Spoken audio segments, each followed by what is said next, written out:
नमस्कार, मी अजिंक्य भातंब्रेकर. तुम्ही पाहताय लोकशाही मराठी.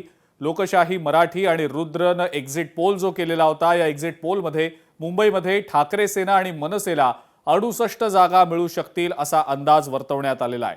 या आकडेवारीनुसार जर निकाल आला तर राज ठाकरेंना शिवाजी पार्कवरच्या सभेमध्ये त्यांनी जे मराठी माणसाला आवाहन केलं होतं ते आवाहन मराठी माणसांनी गांभीर्यानं घेतलं की नाही असा प्रश्न आता उपस्थित झालेला आहे. राज ठाकरेंनी मराठी माणसाला शिवाजी पार्कच्या आपल्या सभेमध्ये काय नेमकं आवाहन केलं होतं आपण ते देखील पाहूया. ही मराठी माणसासाठी शेवटची निवडणूक आहे. आज जर चुकलात कायमचे मुकलात म्हणून समजा. आज जर तुमच्या हातातनं ही शहरं गेली, यांच्या हातामध्ये गेली, उद्या राजानं मारलं आणि पावसानं झोडलं, तक्रार कोणाकडे करायची?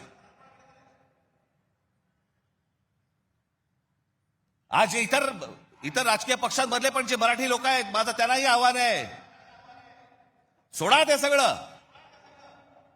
या मराठी माणसासाठी एक व्हा, या मुंबईसाठी एक व्हा, या महाराष्ट्रासाठी एक व्हा.